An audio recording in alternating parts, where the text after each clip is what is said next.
આજરોજ કચ્છના અંજાર તાલુકાના વરસામેડી ખાતે કેન્દ્રીય જળશક્તિ મંત્રી સી.આર. પાટીલે વેલસ્પન કંપનીના ડીઆઈ પાઇપ યુનિટનો શુભારંભ કરાવ્યો હતો.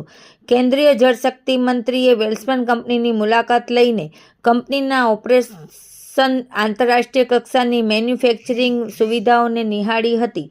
વેલસ્પન કંપનીના 39મા સ્થાપના દિવસની શુભેચ્છાઓ પાઠવીને મંત્રી સી.આર. પાટીલે આ પ્રસંગે નાગરિકોને કેચ ધ રેઇન અભિયાનમાં સહભાગી બનીને પાણી બચાવવાને જન આંદોલન બનાવવા આહવાન કર્યું હતું. આવનારી પેઢીઓના ભવિષ્યને સુરક્ષિત કરવા માટે પાણી બચાવવું ખૂબ જ જરૂરી છે તેમ જણાવીને જળસંચય ક્ષેત્રે વેલસ્પન કંપનીના પ્રયાસો, પ્રકલ્પો અને સંશોધનોને જળશક્તિ મંત્રીએ બિરદાવ્યા હતા.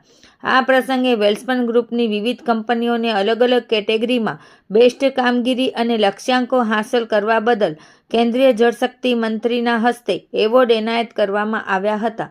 વેલસ્પન વર્લ્ડના ચેરમેન બી.કે. ગોયંકાએ સ્વાગત પ્રવચન કરીને કંપનીના નવીન ડીઆઈ પાઇપ પ્લાન્ટ અને યુનિટ તથા ગ્રુપની સફળતાના કહાણી વિશે સૌને માહિતગાર કર્યા હતા.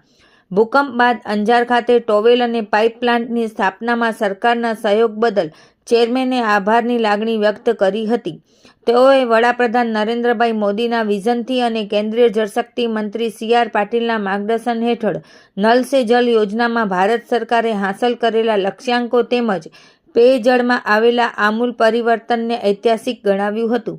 આ પ્રસંગે ઉચ્ચ અને ટેકનિકલ શિક્ષણ રાજ્યમંત્રી ત્રિકમભાઈ છાંગા, પાણી પુરવઠા અને જળસંપત્તિ રાજ્યમંત્રી ઈશ્વરસિંહ પટેલ, કચ્છ મોરબી સાંસદ વિનોદભાઈ ચાવડા, ધારાસભ્ય સર્વેમાં માલતીબેન મહેશ્વરી, મુકેશ પટેલ, અગ્રણી દેવજીભાઈ વરચંદ, ધવલભાઈ આચાર્ય, વેલસ્પન ગ્રુપના ચેરમેન બી.કે. ગોયંકા, વેલસ્પન લિવિંગ લિમિટેડના સીઈઓ અને ચેરમેન દીપાલી ગોયંકા, વેલસ્પન વર્લ્ડના એમડી રાજેશ માંડવેવાલા, અંજાર પ્રાંત અધિકારી એસ.જે. ચૌધરી સહિત અધિકારીઓ, પદાધિકારીઓ અને કંપનીના કર્મચારીઓ ઉપસ્થિત રહ્યા હતા.